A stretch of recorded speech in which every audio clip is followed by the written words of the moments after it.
problems with THC. I did have two questions for you, Dwayne. In regards to the pricing, had you talked to the Department of Revenue or Economic Development to possibly get money from the revenue from marijuana taxes into the hemp program? I'm kind of the financial piece of it. We haven't for that regard. That is tagged for marijuana, and they feel hemp should be paying its own way. And we haven't looked at the economic development side, one of those entities. Okay. Well, one of the reasons, Grant, is all the phone calls we have with the DEA, there's local sheriffs, our registrants. I mean, there's literally only so many hours in a day even to start to address some of these. Okay.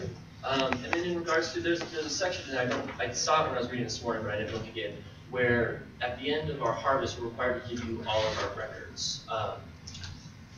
Is that incorrect? Did I read that incorrectly? So I hope so, because I don't want all your records. Like, let me double check that real quick. Yeah. I have two other comments. First one is in regards to, you use the term variety. The European Australian standard is cultivar variety, and if we're going to be kind of utilizing that, we might want to consider that. And then lastly, Matt was not lucky. He has incredible quality control, and I talked to him genetics-wise and quality control and how he's doing with his experiments, and he did a very good job. And I'm glad to know that that's in there. That I think he should definitely qualify for that exemption when it comes to the ability to grow medicinal inside while growing the industrial. Again, you know, all we're looking for is to make sure that that there's communication. I mean, that's the biggest thing. I think hopefully you've heard from enough people that know. Boy, pick up the phone, talk. I've had that experience myself. I've had nothing but good interactions with Sharon and everybody at the CDA. I was just concerned when I saw the rule, and I was worried that I may be excluded next year from being able to do that because of that rule. Yeah, no, we're looking at it. We try to take, and I think the program really started.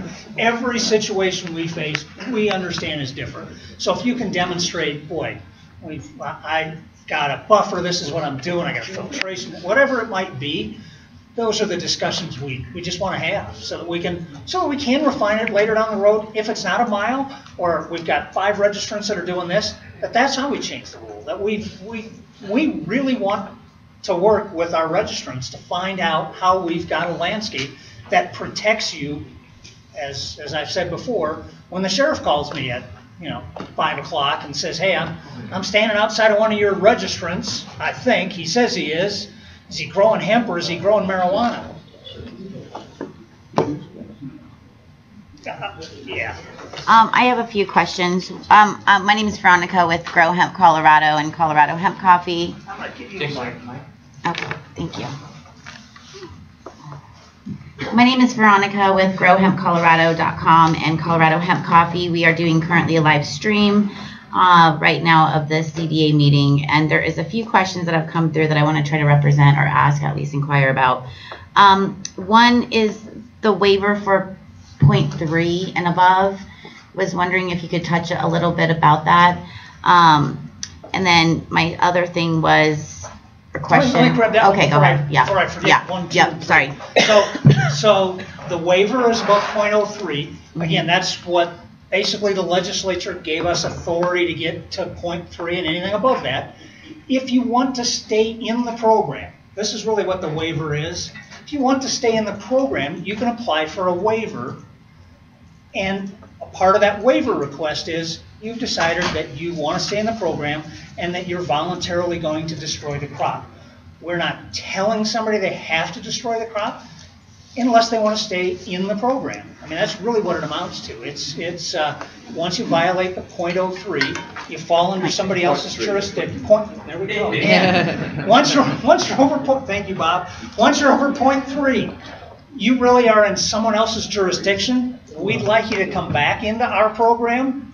We'd like not to see one of our registrants criminally prosecuted by DOR. So we welcome you to come back into the program, and through that process is a waiver. Okay, so for example, if I'm making hemp coffee and I'm using my hemp seed, and for some reason my plants test over 0.3, they're at 0.37, but I'm actually using that seed only, and I'm crushing it up or roasting it and grinding it so it no longer becomes viable or humanly consumable, is that something that could be used under the waiver? No, because once that plant is over 0.3, it's outside of the program. So what you really want to do is figure out, and I've worked with a number of registrants to say, okay, well, when is it no longer hemp? And the answer is at 0.3. I don't have jurisdiction to tell you that you can use it for anything. You'd have to go to Department of Revenue or CDPH&E. But if somebody comes in and says, geez, my stuff is, I bought this seed from I don't know who, and it's, thanks, Jan. And it's only knee high, and it's already at 0.2. And this is supposed to be a tall variety. Somebody has sold me marijuana seed instead of hemp seed.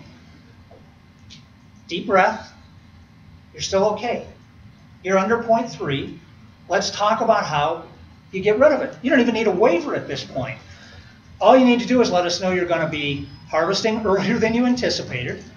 And let's talk about, boy, maybe there's some biofuel opportunities. Maybe there's other ways to use that crop before it goes over that 0.3%. Yeah, but it says in section 5.2 that it could be destroyed or utilized in a manner approved and verified by the commissioner. So if I went to the commissioner and said, hey, commissioner, my seed isn't edible or viable, it's really for the hemp coffee and the omega-3s, can I still use it?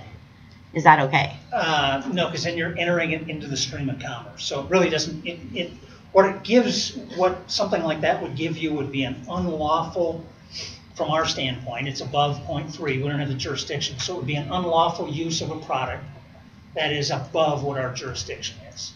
So we would be authorizing. So hempcrete, we had actually somebody say, well, geez, right. What am I going to do with it? Well, I'm going to put it in my driveway. I'm going to turn it into hempcrete. Okay, can't really do anything with it. Now, if that same person would have said, well, I'm going to turn it into hempcrete bricks and sell it to the guy down the street, yeah, probably not okay.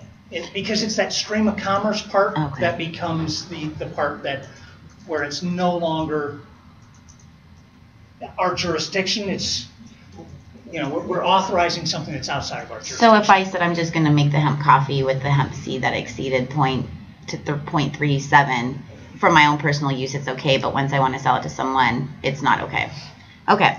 Second question, selling seeds. There's a lot of questions from a lot of other states for the registered seed labelers or distributors here. They want to know how they can transport seed or how people can acquisition seed from us, from other states. What would you say for that answer? I would say if you are importing seed from another state, the DEA would call that smuggling.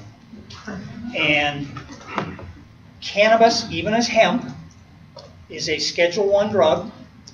And to put that in perspective, the number of license plates you'd have to crank out to smuggle 150 pounds of heroin, which is the same way they classify it, is what you ought to think about that. I'm not telling you how to do your business. I'm just telling you I have no interest in making license plates for the rest of my life for hemp.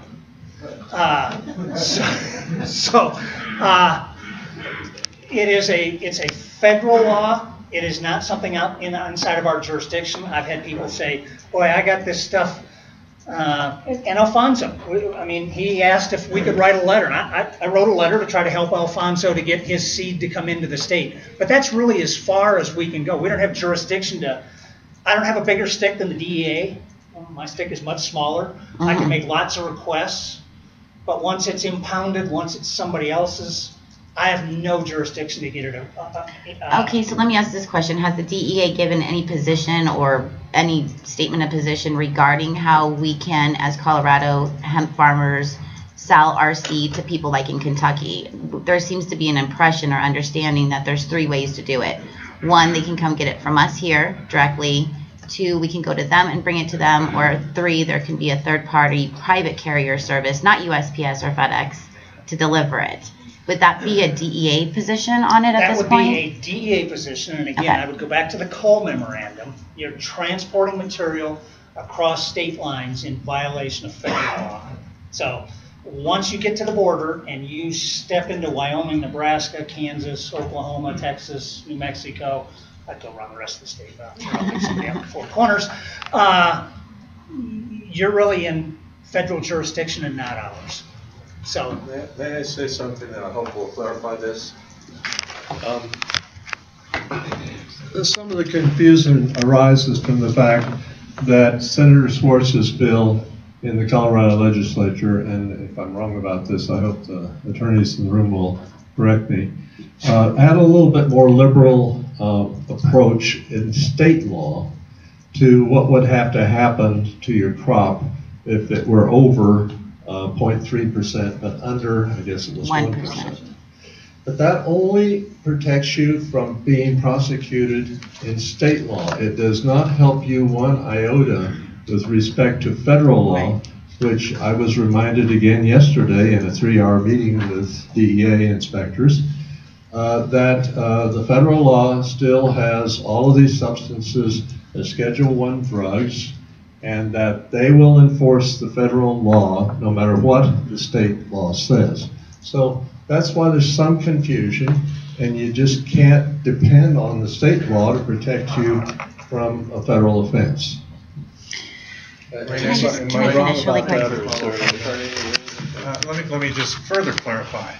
Under state law, the statute under 3561-102, part of the whole point of this legislation at the state level is to create a safe harbor for people growing hemp, defined as less than 0.3 or 0.3 or less under state law. And so it says that if you are registered under this program, you're not subject to any civil or criminal actions for engaging in hemp production, which is what we keep talking about.